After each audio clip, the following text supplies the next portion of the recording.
"Get out of my seat, boy," she demanded, until the airline owner revealed himself.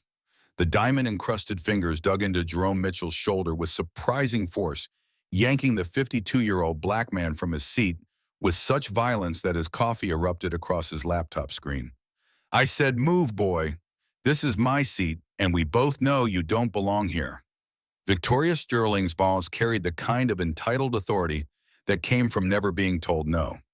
The first-class cabin of Skyway Airlines Flight 782 fell silent, 23 passengers, becoming unwilling witnesses to what would become the most catastrophic case of airline discrimination in modern history. What none of them knew, what Victoria Sterling couldn't possibly imagine as she stood there in her $3,000 St. John's suit demanding security, remove this obvious fraud, was that the quietly dressed man she was humiliating owned not just the seat she claimed, but the entire airline, the aircraft they sat in, and the very careers of every employee who would soon make the worst mistake of their professional lives. Jerome Mitchell had been planning this moment for 3 months. Not this exact confrontation, he couldn't have predicted Victoria Sterling's particular brand of cruelty, but something like it. The anonymous complaints had been piling up on his desk since January, passengers of color being questioned aggressively in first class, having their tickets checked multiple times, being made to feel unwelcome in premium cabins they'd paid thousands to occupy. As founder and majority shareholder of Skyway Airlines Holdings, which controlled 3 major carriers and employed 67,000 people, Jerome had proposed enhanced sensitivity training to his board. They'd nodded, agreed scheduled meetings, but nothing changed. So he decided to see for himself. The Northwestern University hoodie he wore was 20 years old, a relic from his MBA days when he was just another ambitious black man trying to break into the airline industry his father had served for 30 years as a baggage handler. The jeans were worn but clean, the kind you'd wear to weekend errands, not board meetings.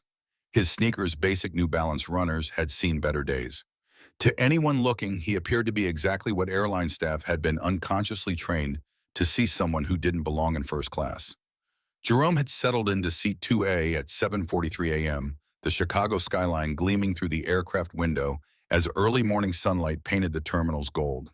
He'd pulled out his laptop, a 2-year-old ThinkPad deliberately chosen for its unremarkable appearance, and begun reviewing the quarterly reports his CFO had sent. The numbers were good. Skyway Holdings had posted record profits, their customer satisfaction scores were up 4%, and their on-time performance led the industry. Everything looked perfect on paper, but papers didn't show the whole truth. His phone buzzed with a text from his 16-year-old daughter Maya, seated back in economy row 31. "Dad, my seat is broken.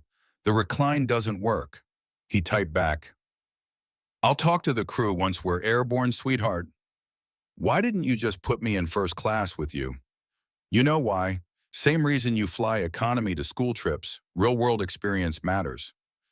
"Your life lessons are uncomfortable." "Literally." Jerome smiled. Maya had inherited his stubbornness and her late mother's intolerance for anything she deemed illogical. She'd understand someday why he insisted she experience what regular passengers experienced, why he wore disguises to test his own company's service, why he believed privilege should be examined, not assumed. The first-class cabin was filling steadily. A venture capitalist Jerome recognized from TechCrunch settled into 1B already on his 3rd phone call of the morning. An elderly couple, probably celebrating an anniversary based on the matching Hawaiian shirts, took seats 3A and 3B. They smiled at Jerome, the kind of genuine warmth that reminded him why he'd gotten into this business, to connect people, to make travel accessible and dignified for everyone. Bradley Chen, the lead flight attendant, moved through the cabin with practiced efficiency. He was 31, according to Jerome's mental review of the crew files hired 4 years ago, with glowing recommendations from United. His uniform was impeccable, his smile camera-ready. He glanced at Jerome and his expression shifted slightly, a micro-expression that would have been invisible to anyone not looking for it. The smile dimmed, the warmth evaporated. The assessment was instant and final. This passenger was in the wrong place. "Sir," Bradley said, his tone professional but cool. "Welcome aboard. May I see your boarding pass?" Jerome handed it over without comment. He watched Bradley's eyes move across the paper, not really reading, just going through the motions. "Thank you, Mitchell." Bradley pronounced the name like he doubted its authenticity.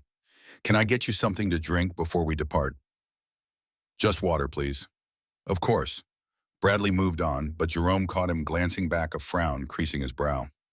At 7:58 a.m., Victoria Sterling arrived. Jerome would later review the security footage dozens of times, analyzing the moment when everything changed. She strode through the aircraft door like she owned it, which ironically she didn't, but he did. 5'8" in her Louboutin heels, sterling silver hair, styled in a perfect bob, diamonds catching the cabin lights from her ears, neck, and wrists. Her Louis Vuitton carry-on rolled behind her, and her phone was pressed to her ear as she conducted what sounded like a real estate negotiation. I don't care what their counteroffer is, she said, her voice carrying through the quiet cabin. The property is worth $40 million, not a penny less, if they can't see that they're not serious buyers. She ended the call and stopped at row 2, her eyes landing on Jerome with the kind of surprise that quickly morphed into indignation. She looked at her boarding pass, then at Jerome, then at the seat number, then back at Jerome. The calculation was visible on her face. This didn't compute. Excuse me, she said, not to Jerome but to Bradley, who was returning with Jerome's water. There seems to be a mistake. Bradley hurried over, his customer service smile bright. How can I help you, ma'am? This man is in my seat. Jerome looked up from his laptop, his expression calm. I believe you're mistaken. This is seat 2A, and I have the boarding pass right here. Victoria didn't even glance at him. She spoke to Bradley as if Jerome were furniture. I'm Victoria Sterling, Platinum Elite member for 12 years. I specifically booked seat 2A for this flight. There's obviously been some kind of system error. Bradley's entire demeanor changed when she mentioned Platinum Elite. His spine straightened, his smile widened, his voice warmed by 10 degrees. Mrs. Sterling, I'm so sorry for this confusion. Let me resolve this immediately. He turned to Jerome and the warmth evaporated. Sir, there seems to be an issue with the seat assignment. Would you mind showing me your boarding pass again? Jerome handed it over, watching Bradley's face. This time the flight attendant actually looked at it, and confusion flickered across his features. The boarding pass clearly showed 2A issued to Jerome Mitchell, confirmed and valid. But Bradley looked at Victoria's designer outfit, her obvious wealth, her entitled expectation, and made a decision. Sir, would you mind stepping into the aisle for just a moment while we sort this out? I would mind, actually, Jerome said quietly. My boarding pass is valid. I was here first. The seat is mine. Victoria's face flushed. Bradley, is it? I need you to understand something. I have a crucial meeting in Miami that could determine a $40 million acquisition. I will not spend this flight dealing with confusion. Fix this. Now. The elderly woman in 3B, Mrs. Goldberg, leaned forward. Excuse me, but the gentleman was here first. We saw him board and take his seat properly. Victoria turned, her diamonds flashing. With all due respect, this doesn't concern you. Basic courtesy concerns everyone, Mr. Goldberg added quietly. Bradley was sweating now, caught between conflicting forces. But the calculus was simple in his mind. Platinum Elite members generated hundreds of thousands in revenue. Random passengers in hoodies did not. Sir, he said to Jerome, his voice taking on an edge of authority, I'm going to need you to move while we verify your booking. Verify it how? Jerome asked. You've seen my boarding pass. You can scan it if you'd like. But I'm not moving from my assigned seat without a valid reason. Victoria's patience snapped. She reached out, her manicured nails gripping Jerome's shoulder. Listen, I don't have time for this. She pulled, trying to physically move him. Jerome didn't budge. Ma'am, please don't touch me. Bradley, Victoria's voice rose. Are you going to allow this person to cause such a disruption? Look at him. Does he look like he belongs in first class? His entire outfit probably cost less than my shoes. The cabin had gone completely silent. Every passenger was watching now.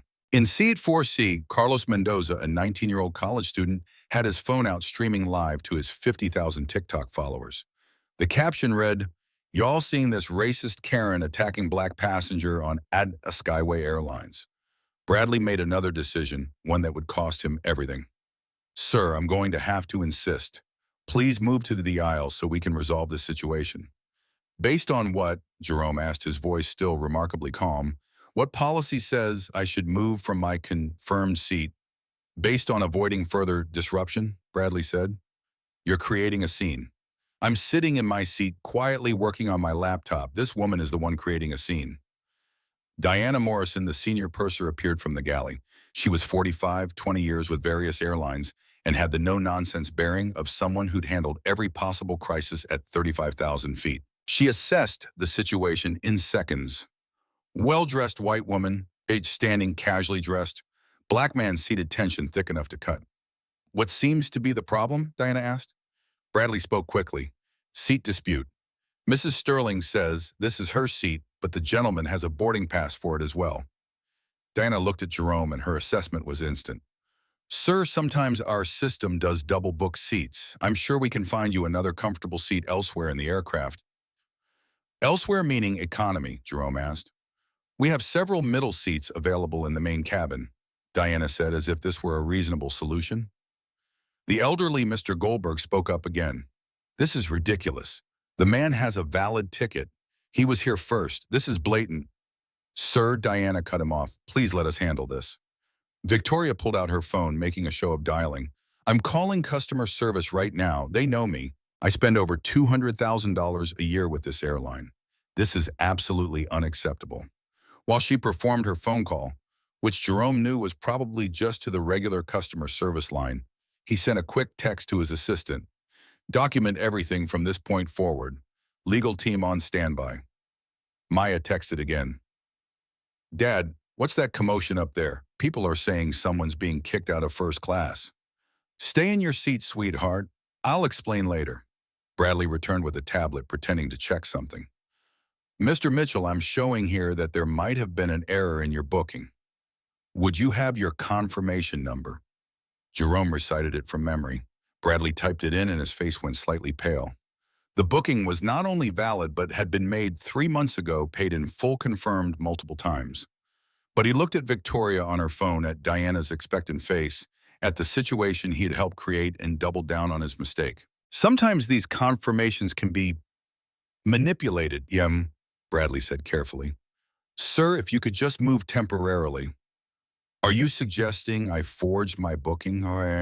Jerome asked, his voice carrying just enough to reach the passengers who were recording. I'm not suggesting anything, Bradley backpedaled. I'm just trying to resolve the situation. The situation where a valid passenger is being asked to move because someone else demands it. Victoria ended her call. Customer service is looking into it, but they agree this is highly unusual. A passenger like this, she gestured dismissively at Jerome, in a seat like this, the math doesn't add up. Carlos's live stream comment section was exploding. Viewers had climbed to 8,000. Comments flew by. This is disgusting. Sue them now. Skyway. Airlines, you seeing this? Boycott. Racine. Where's the captain? A man in 5A wearing a Yale Law sweatshirt stood up. Excuse me, I'm an attorney. What I'm witnessing here appears to be discrimination based on appearance and possibly race. The gentleman has a valid boarding pass. He was seated first. Asking him to move without cause could constitute. Thank you for your input, Diana said sharply, but we don't need legal commentary. We need cooperation. Jerome noticed something interesting. Several flight attendants from economy had drifted forward, watching the drama unfold. One of them, a young black woman named Keisha, according to her name tag, had her hand over her mouth, her eyes wide with recognition. She knew something was wrong here, deeply wrong, but she was too junior to speak up. Ma'am, Jerome addressed Victoria directly for the first time. What makes you think this is your seat? She looked at him like he was speaking a foreign language. Because I booked it. Because I always sit in 2A when I fly this route. Because I'm a valued customer of this airline and you're... She paused, seeming to realize she was being recorded. You're obviously in the wrong place. Based on what evidence? Based on common sense. Victoria's composure cracked. Look at you. Look at your clothes. That hoodie probably hasn't been washed in weeks. Those shoes are falling apart. You probably used miles or got some error fare. This is first class, not a bus station. Gasps rippled through the cabin. Carlos whispered to his phone. She really just said that. On camera, in 2020. Mrs. Goldberg stood up, her voice shaking with anger. Young woman, you should be ashamed of yourself. This is America. People aren't assigned seats based on their clothing or their skin color. "Oh, please," Victoria shot back. "Don't make this about race. This is about maintaining standards. Some of us work hard to afford these privileges." "And you assume I don't?" Jerome asked quietly. Victoria laughed, the sound sharp and ugly. "In that outfit, please. You probably spent your savings on this one flight to feel special. Well, congratulations. You felt special for 30 seconds. Now move." Bradley stepped forward. "Sir, I'm going to have to insist now. Please gather your belongings and come with me. We can discuss compensation at the gate, but the flight needs to depart." "I'm not moving," Jerome said simply. Diana's face hardened. "Then we'll have to call security." "Please do," Jerome replied. "I'd like an official record of this." Diana pulled out her radio. "This is Flight 782 requesting immediate security assistance at Gate B22. We have a passenger refusing crew member instructions." The cabin erupted in whispers. More phones appeared. Carlos's stream had hit 15,000 viewers. Someone had started a Twitter thread that was already going viral. The Yale law student was taking detailed notes. The Goldbergs were shaking their heads in disgust. Victoria sat down in 2B, the middle seat, as if proximity would strengthen her claim. "This is exhausting. I have actual business to conduct. Real business. Not whatever pretend important thing he thinks he's doing." Jerome's phone rang, his general counsel. He declined the call but texted back, "Proceeding as planned. Have the emergency board meeting scheduled for landing." Maya texted, "Dad, someone just showed me the live stream. Is that you? What's happening?" "Learning experience, sweetheart. For everyone." Two security officers appeared in the doorway. Officer Thompson was a tall black man with 20 years of experience at O'Hare. Officer Martinez was younger, newer, eager to prove himself. They approached the situation with professional caution. "What seems to be the issue?" Thompson asked, his eyes taking in the scene. Diana spoke first, her version of events carefully crafted. "This passenger is refusing to comply with crew instructions. He's in a disputed seat and won't move to allow us to resolve the situation." Thompson looked at Jerome and something flickered in his eyes. Recognition. Not of who Jerome was, but of what was happening. He'd seen this before. "Sir, may I see your boarding pass?" Jerome handed it over. Thompson examined it carefully, then looked at the seat number, then at Jerome. "This appears to be valid. Ma'am," he turned to Diana, "has this boarding pass been scanned and verified?" "That's not the point," Diana started. "It's exactly the point," Thompson interrupted. "Either the boarding pass is valid or it isn't. Can you scan it, please?" Bradley fumbled with his device. "The scanner it's not working properly right now." "Convenient," Mr. Goldberg muttered loudly. Thompson's expression hardened slightly. "Then we'll use mine."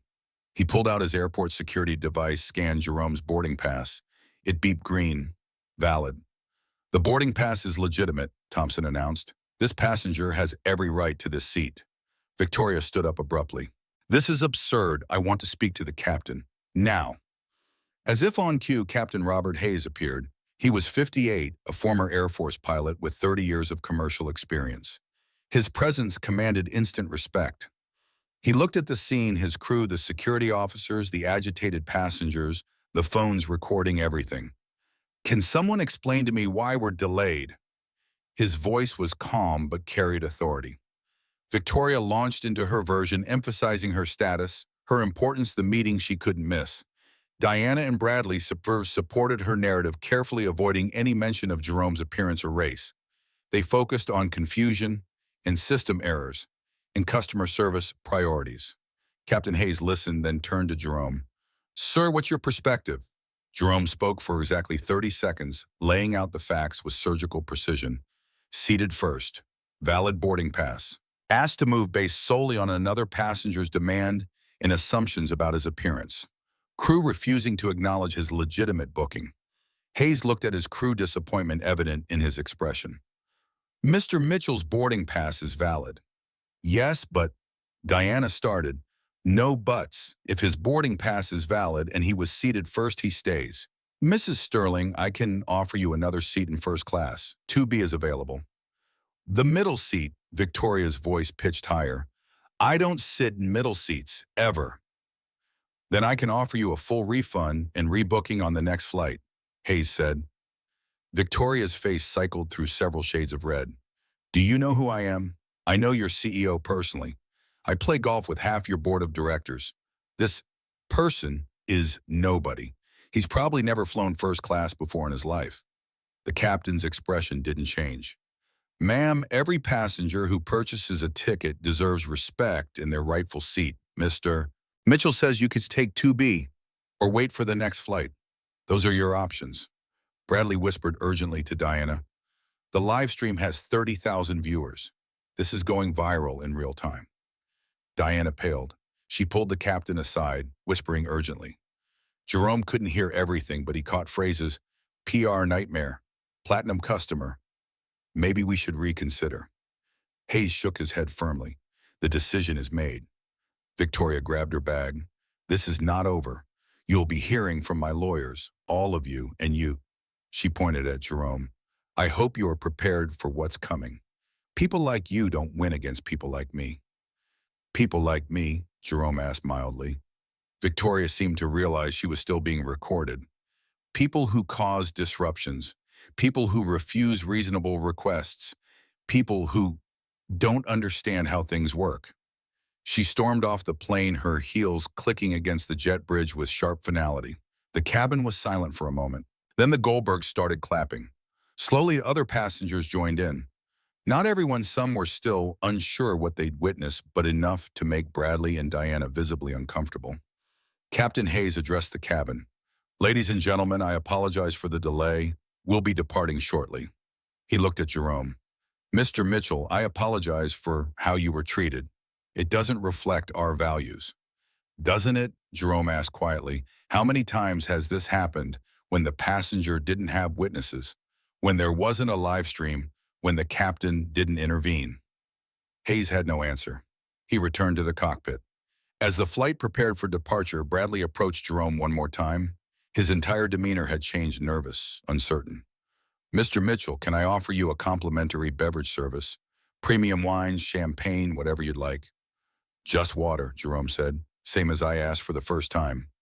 Bradley nodded and retreated. Diana avoided eye contact, entirely busying herself with pre-flight preparations. Carlos ended his live stream with a promise to his viewers, I'll post the full video later. Skyway Airlines has some explaining to do. The Yale law student handed Jerome his business card. If you decide to pursue action, I'd be happy to help pro bono. What happened here was unconscionable. Jerome pocketed the card with a nod of thanks, though he knew he wouldn't need it. His own legal team was among the best in the country. As the plane pushed back from the gate, Jerome's phone buzzed with messages. The live stream had been picked up by major news outlets. Skyway discrimination was trending. His PR team was fielding calls from reporters. The board members were texting urgently, but Jerome ignored them all. He had 3 more hours of flight to observe, to document, to build his case. He pulled out a notebook, deliberately old-fashioned, non-threatening, and began writing. Every detail, every microaggression, every assumption, every failure of leadership. Maya texted one more time. Dad, are you okay? He responded, I'm fine, sweetheart. Sometimes the hardest lessons are the most important ones. For them or for you? Jerome considered the question. Both. The flight had reached cruising altitude. The seatbelt sign went off, and Jerome Mitchell, founder and majority shareholder of Skyway Airlines Holdings, continued documenting the systematic failures of the company he'd built, knowing that in 3 hours everything would change. The first hour of the flight passed in tense silence. Jerome continued working on his laptop, reviewing documents that would seem mundane to any observer, but were actually comprehensive reports on discrimination complaints filed against Skyway Airlines over the past 5 years. The patterns were undeniable: passengers of color questioned more frequently, their documents scrutinized more carefully, their presence in premium cabins treated with suspicion. Bradley and Diana huddled in the forward galley, their whispered conversation carrying just enough for Jerome to catch fragments. Viral video. Corporate will be furious. That woman was platinum elite. Should have handled it differently. At 9:15 a.m., as the flight crossed over Indiana, things took an unexpected turn. A woman in first-class seat 4A stood up and approached Jerome. She was professionally dressed early 40s with the kind of quiet confidence that came from years of fighting battles in courtrooms. Mr. Mitchell, I'm Samantha Chen, civil rights attorney based in Chicago. I witnessed everything that happened during boarding, and I have to say I'm appalled, but not surprised. Jerome looked up from his laptop. Not surprised. I fly this route twice a month for work. I've seen similar situations at least a dozen times. It's always passengers of color, always some excuse about system errors or confusion. But I've never seen anyone stand their ground like you did. She lowered her voice. I also noticed something interesting. Your laptop screen, when it shifted in the light, that looked like Skyway's internal dashboard. Jerome's expression remained neutral. You have a sharp eyes, Ms. Chen. Occupational hazard. Are you conducting some kind of investigation? Before Jerome could respond, a commotion erupted from economy class. Raised voices, someone shouting. Diana rushed past them toward the back of the plane. Moments later, she returned with Maya. Jerome's daughter looked frustrated but composed her natural curls pulled back in a ponytail, wearing jeans and a Howard University sweatshirt, her dream school. This flight attendant, Maya said, her voice carrying her mother's same tone of controlled irritation, accused me of stealing someone's iPad. What? Jerome stood up, his calm cracking for the first time. Diana interjected quickly. There was a misunderstanding. A passenger reported their iPad missing, and this young woman was seen using an iPad. My iPad, Maya said, holding up the device with her name literally engraved on the back. The one with my homework on it, the one logged into my school account. The Yale law student from 5A was recording now. So were 3 other passengers. Jerome looked at Diana with an expression that made her step back. You accused my daughter of theft because she was using her own iPad. We didn't know she was your daughter, Bradley said, appearing from nowhere, as if that explained everything. Would it matter if she wasn't? Samantha Chen asked. Would you accuse a white teenager of theft for using an iPad on a plane? We don't, Bradley stammered. Maya looked at her father, and in her eyes he saw understanding dawn. All those economy flights, all those lessons about experiencing what regular passengers experienced, this was why. This was what he'd been trying to teach her and what he'd hoped she'd never have to learn. The passenger who reported it, Maya said slowly, was a white woman. She saw me using my iPad, assumed it couldn't be mine, and reported it stolen. And you, she looked at Diana, believed her immediately. We have to investigate all reports, Diana started. Did you investigate? Maya interrupted. Or did you just march back there and accuse me? The silence was answer enough. Jerome took his daughter's hand. Are you okay? I'm angry, Maya said simply, but I'm okay. Mom always said anger could be fuel if you used it right. Her mother had been gone 2 years now, cancer taking her before she could see Maya grow into this fierce, brilliant young woman. But her lessons lived on. Sit with me, Jerome said, gesturing to the empty 2B, the seat Victoria Sterling had refused. We need to document this. As Maya settled beside him, murmuring began throughout the first-class cabin. Word was spreading about what had happened. The Goldbergs looked horrified. Carlos had started streaming again, his viewer count immediately jumping to 45,000. This is insane, he narrated to his phone. First they try to kick a black man out of his seat, now they're accusing his daughter of theft. Pattern much as Skyway Airlines. Officer Thompson hadn't left the plane. He'd stayed at the gate, something nagging at him about the morning's events. Now he reappeared in the first-class cabin, having heard the commotion. Is there another problem? He asked, his tone suggesting he already knew the answer. Maya explained what had happened, her voice steady and clear. Thompson's expression grew increasingly grim. Let me get this straight, he said to Triana. A passenger assumed a black teenager couldn't own an iPad. You took that assumption at face value and publicly accused her of theft. We were investigating. Oshka, no. Thompson cut her off. You were perpetuating. There's a difference, Rudazum. He pulled out his radio. This is Thompson. I need a supervisor at gate B22. We have a situation that needs documentation. Bradley panicked. Officer, that's not necessary. It was a misunderstanding. We've cleared it up. Have you? Thompson looked at Maya. Have they apologized? No, Maya said. Have they apologized to you? He looked at Jerome. No. Thompson nodded. Then nothing's been cleared up. Diana's phone rang. She answered it, her face going pale as she listened. Yes, sir, I understand. Right away, sir. She hung up. That was corporate. They're aware of the situation. They want a full report upon landing. They're aware because it's trending #1 on Twitter, Carlos said helpfully, showing his phone screen. Hashtag Skyway. While Black has 2 million mentions. Captain Hayes' voice came over the intercom, professional but tense. Ladies and gentlemen, due to operational considerations, we'll be making an unscheduled stop in Detroit. We apologize for any inconvenience. The cabin erupted in confused murmurs. Unscheduled stops meant serious problems, medical emergencies, security threats, or corporate intervention, Samantha Chen said quietly to Jerome. They're panicking. They want to handle this before it gets worse. But it was about to get much worse. Victoria Sterling hadn't left the airport. She'd spent the last hour in the Platinum Elite Lounge, making phone calls, rallying her network, crafting her narrative. She'd called 3 board members she knew personally, spinning a tale of being humiliated and removed from her rightful seat by an aggressive passenger and incompetent crew. She'd posted her version of events on LinkedIn, where her 50,000 followers had immediately expressed outrage on her behalf. And she'd done something else. She'd hired a private investigator to find out who Jerome Mitchell really was. As Flight 782 began its descent into Detroit, Victoria's investigator called her back. Ma'am, you need to hear this. Jerome Mitchell isn't just some random passenger. He's the founder of Skyway Holdings. Victoria's coffee cup slipped from her hand, shattering on the marble floor of the lounge. That's impossible. I'm looking at his SEC filings right now. He owns 73% of Skyway Airlines Holdings. He's worth approximately $2.8 billion. Ma'am, you tried to remove the owner of the airline from his own plane.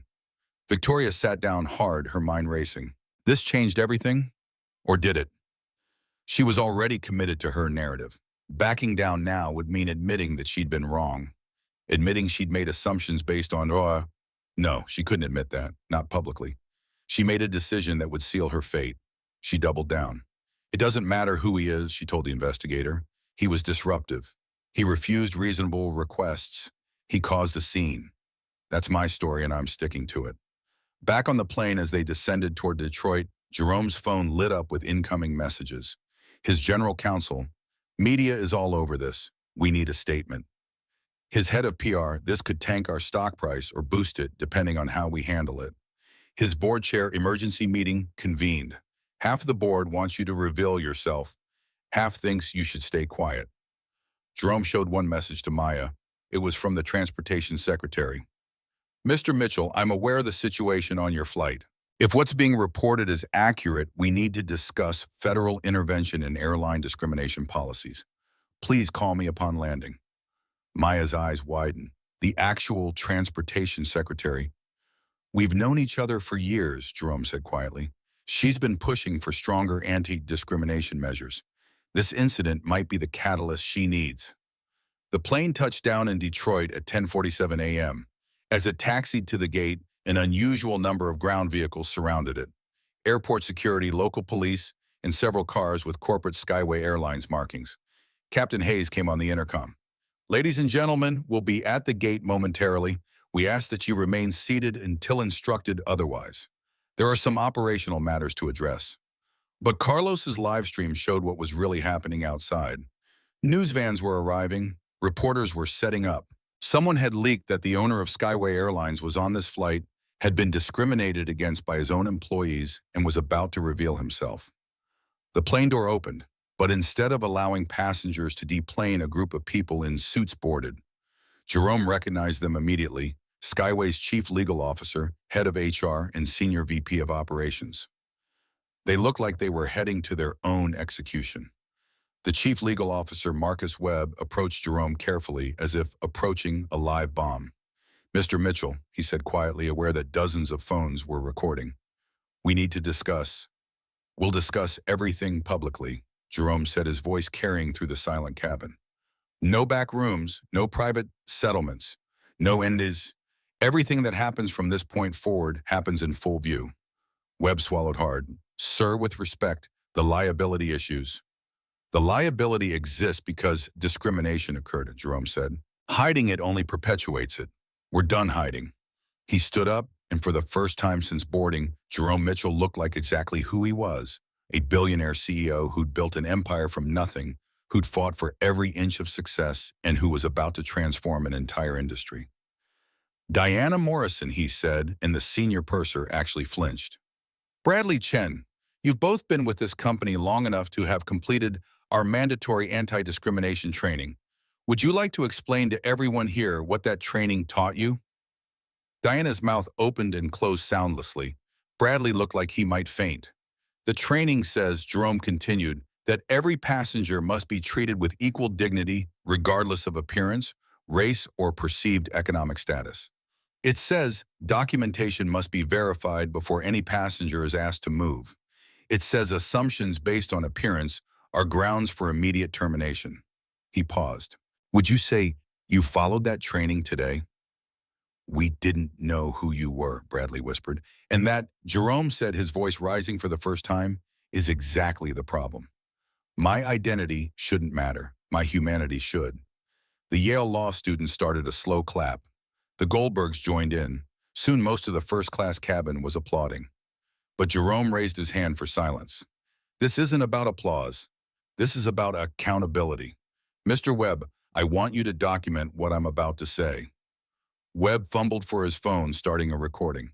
Effective immediately, Jerome announced, Skyway Airlines implements the following policies. First of all, customer-facing employees will wear body cameras activated during every passenger interaction. Second, any discrimination complaint triggers an immediate third-party investigation, not an internal review. Third, employees found guilty of discrimination face immediate termination, no exceptions, no appeals. Sir, Webb interjected. The union contracts will be renegotiated or will face the strikes, Jerome said. I'd rather shut down the airline than run one that discriminates. Maya stood beside her father, her presence lending him strength. There's more, she said quietly, showing him her phone. Look at this. She'd been researching during the flight. Diana Morrison had 3 previous complaints of discrimination, all buried in HR files, all settled quietly. Bradley Chen had 2. There was a pattern systematically ignored, protected by corporate bureaucracy. Jerome took the phone, scrolled through the evidence his daughter had compiled. Mr. Webb, are you aware that Ms. Morrison has 3 previous discrimination complaints? Webb's face went white. We'd need to review the files. Review them now, Jerome ordered. Pull them up on your tablet. Let everyone see how we've been handling these complaints. As Webb fumbled with his device, Officer Thompson stepped forward. Mr. Mitchell, I've been in airport security for 20 years. What you're doing here, this public accountability, this is unprecedented, but it's necessary. I've written up more discrimination reports than I can count, and nothing ever changes. Maybe this will. Thompson's supervisor had arrived along with officials from the Department of Transportation. They boarded the plane, adding to the surreal scene of a first-class cabin turned into a corporate crisis center.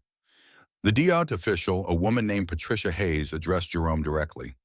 Mr. Mitchell's secretary Martinez sends her regards.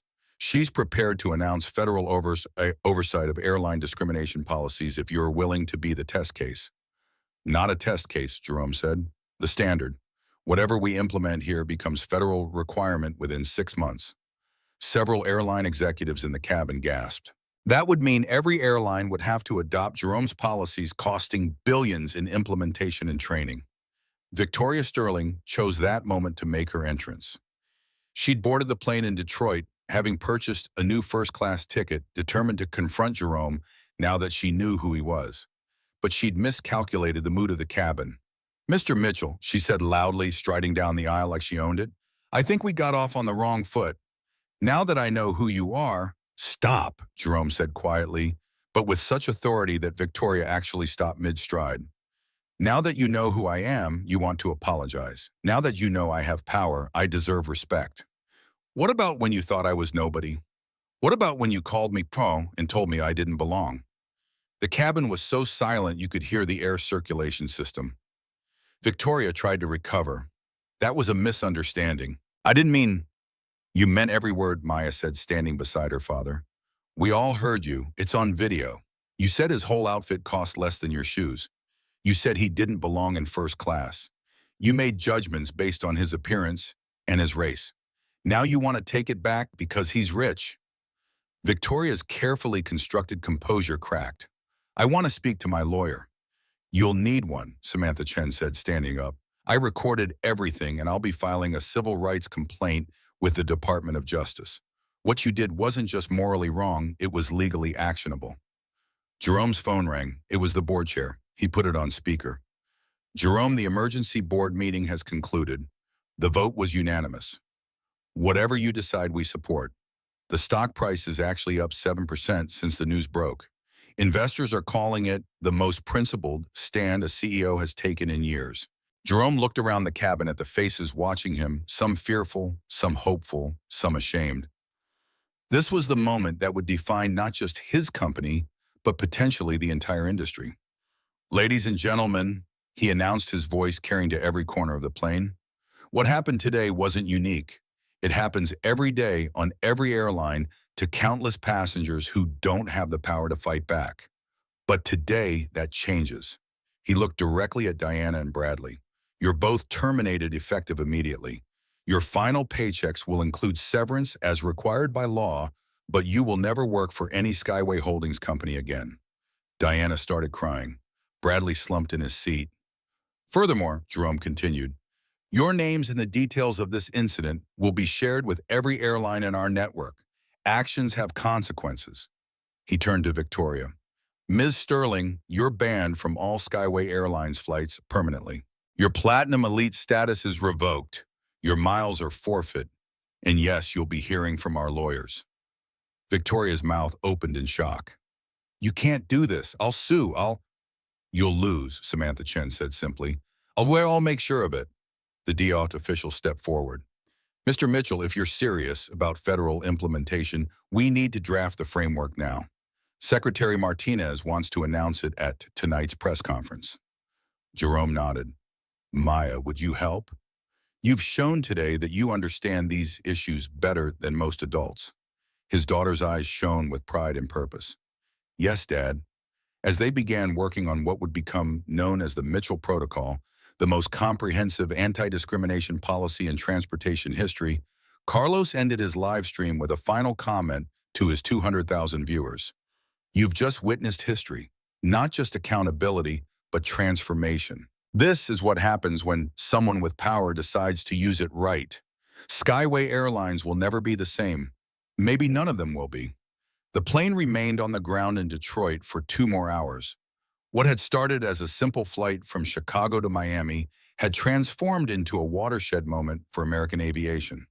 The first-class cabin had become an impromptu headquarters for what would later be called the most significant civil rights action in transportation, since Rosa Parks refused to give up her bus seat. Jerome Mitchell stood at the center of it all, no longer hiding behind his casual clothes, no longer pretending to be just another passenger. The transformation was remarkable, not in his appearance, which remained unchanged, but in his bearing. The quiet authority he'd always possessed now radiated outward, commanding attention from everyone present. Mr. Webb, Jerome addressed his chief legal officer, who was frantically typing on his laptop. I want the complete discrimination complaint files for the past 5 years on my screen in 10 minutes. Every single one. No filters, no summaries, raw data. Sir, that's thousands of complaints, which tells you everything about the scope of our failure, Jerome replied. 10 minutes. Maya had commandeered a tablet and was already drafting policy frameworks with the natural instinct of someone born into leadership, but tempered by empathy. She worked with Patricia Hayes from the DOT, their heads bent together as they outlined what would become federal law. Dad, Maya said, looking up, we need to address the economic intimidation factor. It's not just about race, it's about perceived class. Victoria Sterling weaponized her wealth as much as her prejudice. You're right, Jerome agreed. Add provisions for economic discrimination. No passenger's complaint should carry more weight because of their status level. Bradley Chen, despite being terminated, hadn't left his jump seat. He sat there in shock, watching his career dissolve in real time. Finally, he stood and approached Jerome. Mr. Mitchell, his voice was hollow, I know I have no right to ask anything, but why did you let it go so far? You could have identified yourself immediately. Jerome studied the younger man. If I had revealed myself the moment you doubted my boarding pass, what would you have learned? Bradley was silent. You would have apologized to me because of my power, not because what you did was wrong. You would have been more careful around wealthy black passengers, not all black passengers. The discrimination would have continued, just more carefully hidden. But your career was built on a foundation of bias you refused to examine, Jerome interrupted. How many other passengers did you treat this way? How many complaints were filed that you never knew about because they were buried? How many people chose never to fly with us again because of you? Bradley had no answer. The weight of it, the possibility that he'd been doing this unconsciously for years, crushed him. Diana Morrison approached next, her face streaked with tears. Mr. Mitchell, I'm 61 years old. This job is all I have. My husband is disabled. I'm the only income. Ms. Morrison. Jerome's voice was firm but not unkind. You've been reported for discrimination 3 times. 3 different passengers, 3 different incidents, all documenting similar behavior. Did you think those complaints just disappeared? I thought they were misunderstandings. A black doctor was asked to move from first class because you didn't believe he could afford it. A Latino businessman was questioned 4 times about his ticket. An Asian woman was told she was probably in the wrong cabin. These weren't misunderstandings, they were patterns. Diana's legs gave out. She sank into an empty seat. The realization that she'd been unconsciously discriminating for years, that she was exactly the kind of person she'd always believed she wasn't, was destroying her worldview. Marcus Webb looked up from his laptop, his face ashen. Sir, the files are ready, but you need to see this. There are 3 847 discrimination complaints over 5 years. Only 23 resulted in any employee disciplinary action. Only 4 led to terminations, and those were all reversed on appeal. The cabin gasped collectively. Even Jerome looked stunned by the numbers. 4 out of nearly 4,000, Maya said quietly. That's a 0.1% accountability rate. No wonder they felt safe discriminating. Captain Hayes emerged from the cockpit. He'd been listening to everything over the intercom. Mr. Mitchell, as pilot in command, I need to file an official report. What happened on my aircraft was unacceptable. I should have intervened sooner. I should have prevented it from escalating. You stood up to your crew when it mattered, Jerome said. That's more than most would have done. It wasn't enough, Hayes replied. I've been flying for 30 years. How many times did I not intervene? How many times did I not notice because I wasn't looking? This was the power of public accountability. It forced everyone to examine their own complicity. Victoria Sterling had been silent since her ban was announced, but now she stood, her phone in hand. I've been getting death threats, she announced to the cabin. Hundreds of them. My address has been posted online. My children are being harassed at their schools. Is this what you wanted, Mr. Mitchell? A mob? Jerome turned to her slowly. I wanted accountability. What's happening to you is wrong, and I'll have our security team help protect your family. But don't mistake consequences for persecution. You chose to discriminate publicly and proudly. The public is responding. I'm not a racist, Victoria protested. I have black friends. I donate to diverse causes. You just thought I didn't belong based on how I looked, Jerome finished. That's the definition of prejudice, Ms. Sterling. The fact that you can't see it is part of the problem. Samantha Chen stood up. Ms. Sterling, I'm willing to offer you something that Mr. Mitchell might not approve of. Instead of a lawsuit, instead of criminal charges, you can choose restorative justice. Everyone turned to look at her. What does that mean? Victoria asked warily. 6 months of community service with organizations serving communities of color. Weekly therapy sessions specifically addressing unconscious bias. Public speaking engagements where you own what you did without excuse or justification. And a published essay in a major outlet detailing your journey from prejudice to understanding.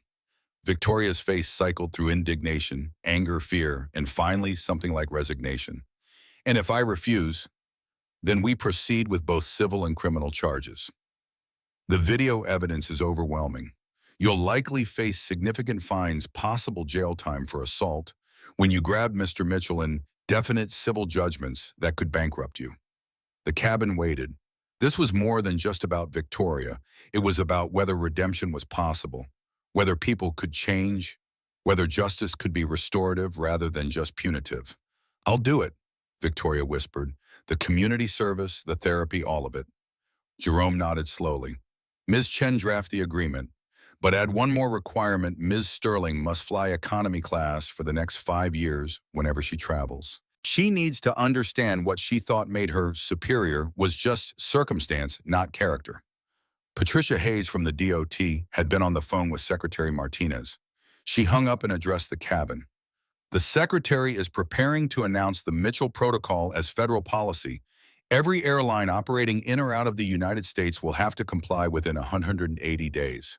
Body cameras, third-party investigations, automatic termination for proven discrimination, it's all going to be law. The financial implications were staggering. Airlines would have to spend billions on implementation. But Jerome knew something the others didn't. He'd been preparing for this for months. Skyway Airlines already had the infrastructure ready to deploy. They would be the only airline in compliance from day one, giving them a massive competitive advantage. His phone rang. It was his biggest competitor, the CEO of American Airlines. Jerome, the voice was tense, is what I'm seeing on the news real? You're pushing for federal oversight. Not pushing, Richard. It's happening. Secretary Martinez announces it tonight. This will cost the industry billions. Discrimination costs us more, Jerome replied. Lost customers, lawsuits, damaged reputation. This is cheaper in the long run. You planned this whole thing, didn't you? There was a mix of anger and admiration in the voice. This wasn't random. You set this up. I created an opportunity for my employees to show their training, Jerome said carefully. They chose to show their bias instead. The consequences are theirs, but the responsibility is mine. He hung up and turned to the cabin full of witnesses. Ladies and gentlemen, what you've seen today is a microcosm of a larger problem. But you've also seen the solution: transparency, accountability, and consequences. Every one of you has a role to play in this. When you see discrimination, document it. When you witness bias, call it out. Silence is complicity. The Yale law student raised his hand. Mr. Mitchell, I'm curious, if they hadn't discriminated against you, if they'd treated you with respect, what would have happened? Jerome smiled for the first time since boarding. Then they would have passed the test. There would have been bonuses, promotions, recognition. I wasn't hoping to find discrimination. I was hoping to find excellence. Instead, I found exactly what the complaints had been telling me for years. Carlos, who had started streaming again, asked, what happens to all the employees who weren't involved? The ones who might have stood up if they'd been here. They get trained properly, Jerome said. They get clear policies that protect them when they do the right thing. They get a company that backs them when they refuse to discriminate, even against pressure from platinum elite passengers. A flight attendant from economy class, Keisha, who had been watching from the doorway, stepped forward nervously. Mr. Mitchell, I've worked here for Skyway for 2 years. I've seen this happen before. I've wanted to speak up, but I was told I'd be fired for insubordination if I contradicted senior crew. What happens to employees like me? You get promoted, Jerome said simply.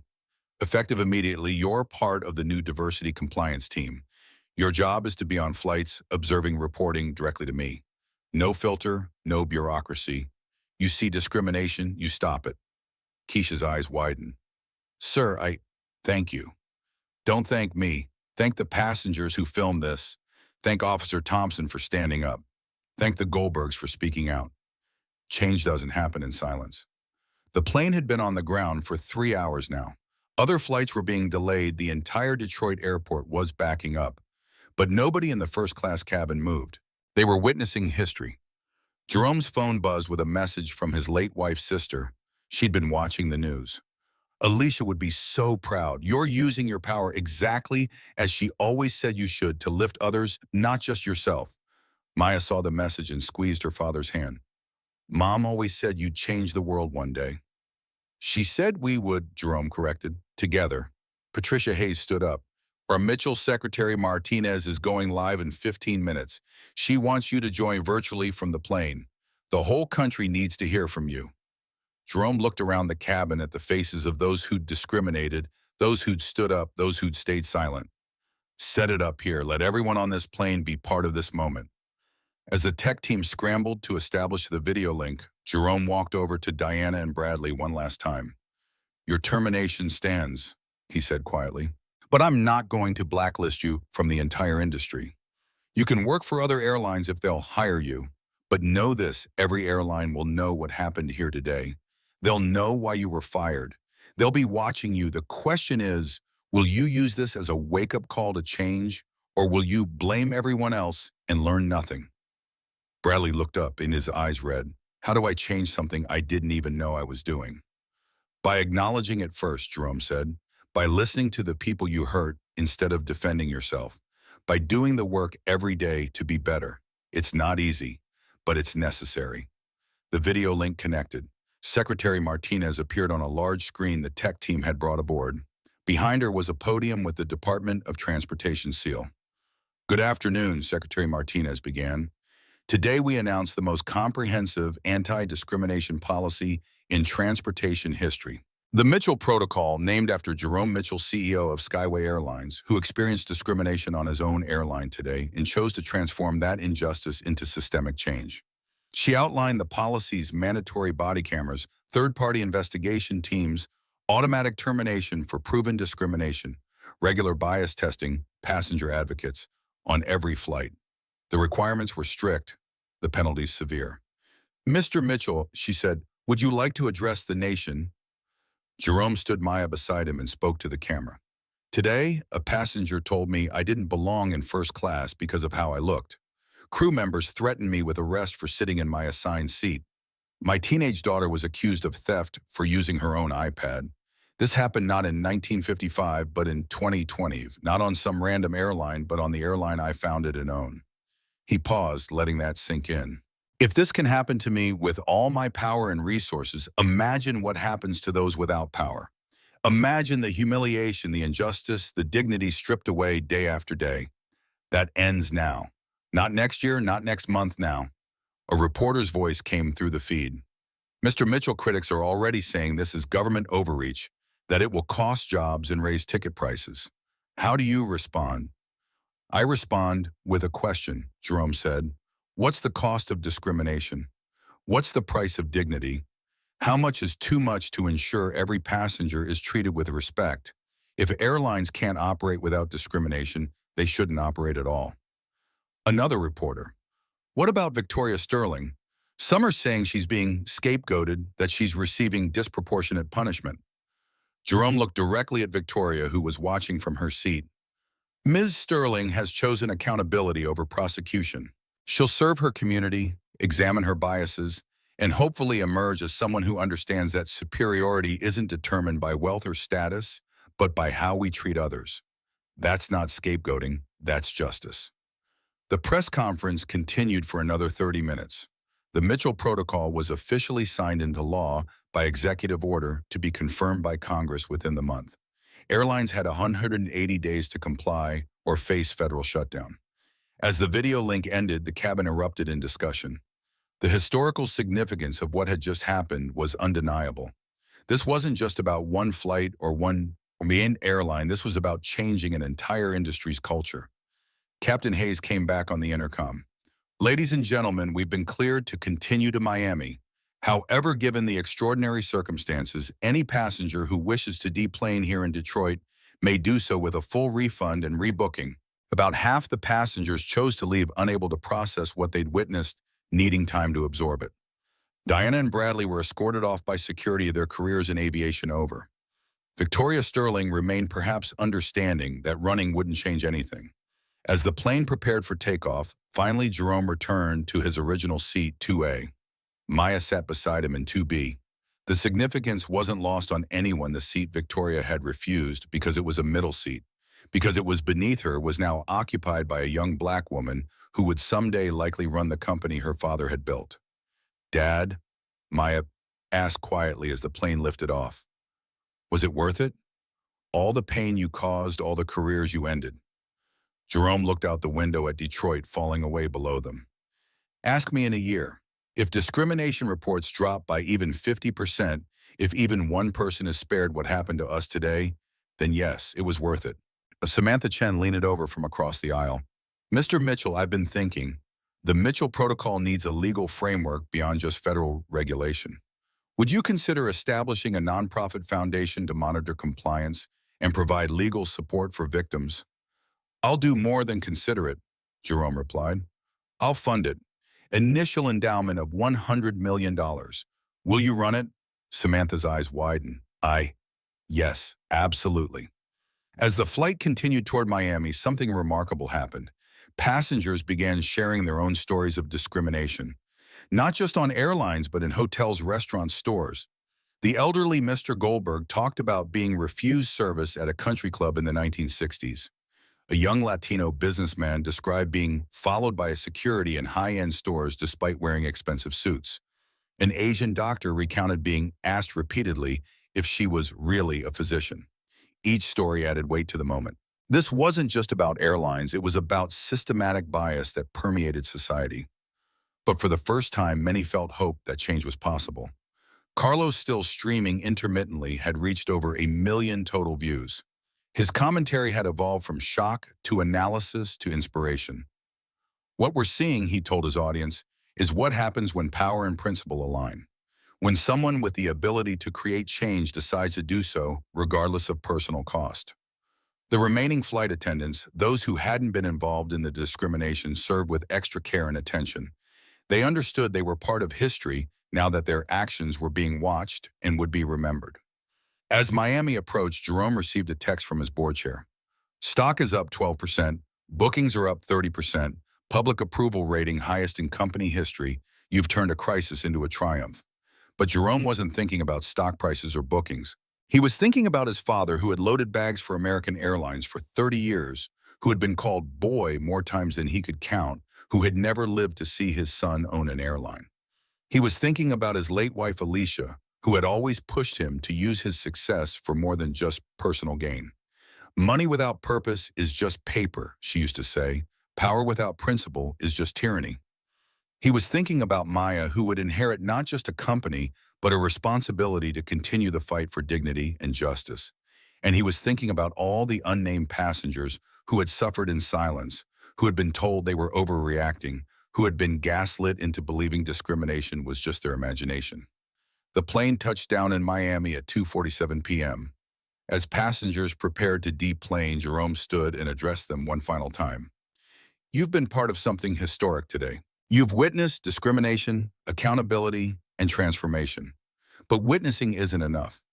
I challenge each of you to be agents of change in your own spheres. Call out bias when you see it. Document discrimination when it happens. Support those who speak up. Silence is complicity, but action creates change. Victoria Sterling was the last to leave, approaching Jerome with something resembling humility.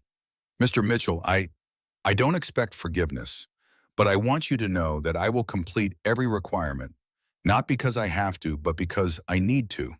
I need to understand how I became someone who could do what I did. Jerome studied her for a long moment. Understanding is the first step. Acting on that understanding is what matters. I'll be watching your progress, Miss Sterling. Don't disappoint me, but more importantly, don't disappoint yourself. As Jerome and Maya finally deplaned, they were met by a crowd of reporters, cameras, and Skyway employees. Some employees looked terrified, wondering if they were next. Others looked inspired, seeing a leader who would fight for what was right. Mr. Mitchell, a reporter shouted, "What's next? How do you ensure this isn't just a moment, but a movement?" Jerome put his arm around Maya's shoulders. We implement, we monitor, we adjust. We never stop pushing for better. And when my daughter takes over this company someday, she'll continue the work. Change isn't a destination, it's a journey. Today was just one step. As they walked through the airport, Jerome's phone rang. It was the President of the United States. Jerome, I've been briefed on what happened today. I want you to know you have the full support of this administration. What you've done, turning personal discrimination into systemic change, that's leadership. That's patriotism. Thank you, Mr. President, but the work is just beginning. I know. That's why I'm appointing you to chair the National Commission on Transportation Equity. We need this model applied to trains, buses, all public transportation. Jerome looked at Maya, who nodded encouragingly. I accept, Mr. President. As they reached the exit, Maya asked, Dad, do you think things will really change? Jerome thought about Diana and Bradley terminated, but perhaps finally understanding their bias. He thought about Victoria Sterling, beginning her journey of self-examination. He thought about the thousands of Skyway employees watching the news realizing that discrimination would no longer be tolerated or protected. He thought about the passengers on Flight 782 who would tell this story for years to come. He thought about Carlos's million viewers, many of them young people who would enter the workforce with different expectations and standards. Yes, he told his daughter, things will change, not because of what I did, but because of what we all do next. Today was a catalyst. What comes after determines whether it becomes transformation. 6 months later, the statistics were undeniable. Discrimination complaints across all airlines had dropped 78%. The Mitchell Protocol had been adopted by transportation companies worldwide. Victoria Sterling had become an unexpected advocate for anti-bias training, her TED Talk on unconscious prejudice viewed 15 million times. Bradley Chen had returned to school to study social justice, eventually becoming a diversity consultant who used his own failure as a teaching tool. Diana Morrison never worked in aviation again, but she volunteered with refugee resettlement organizations, finally understanding what it meant to be treated as other. Officer Thompson was promoted to head of Airport Security's new Civil Rights Division. The Goldbergs started a foundation supporting passengers who faced discrimination. Carlos Mendoza's journalism career was launched by his coverage, leading to a Pulitzer nomination for his series on systemic bias in transportation. Keisha, the flight attendant, who'd been promoted to the diversity compliance team, had personally prevented dozens of discrimination incidents, her presence on flights becoming a deterrent to bias. And Jerome Mitchell continued to fly commercially, sometimes in first class, sometimes in economy, always watching, always documenting, always pushing for better. Because dignity wasn't negotiable. Justice wasn't optional. And change, real change, required constant vigilance. The Mitchell Protocol became more than policy. It became a symbol that accountability was possible, that power could be used for justice, that one moment of courage could transform an entire industry. On the one-year anniversary of Flight 782, Jerome and Maya took the same route, Chicago to Miami, seat 2A and 2B. The crew treated every passenger with equal respect. No assumptions were made, no discrimination occurred. It was a perfectly ordinary flight, which was in itself extraordinary. As they landed in Miami, Maya turned to her father. "You know what Mom would say?" Jerome smiled, knowing exactly what his late wife would say. "Good start. Now do it again tomorrow." And they would, every day, every flight, every passenger. Because that's how systematic change happened, not in grand gestures, but in daily commitment to dignity, justice, and the radical idea that every person deserved respect, regardless of how they looked, what they wore, or what others assumed about them. Flight 782 had taken off as a routine flight from Chicago to Miami. It landed as a turning point in American history, and Jerome Mitchell, who had boarded as a target of discrimination, deplaned as an architect of transformation. The revolution hadn't been televised. It had been live-streamed, and it had only just begun.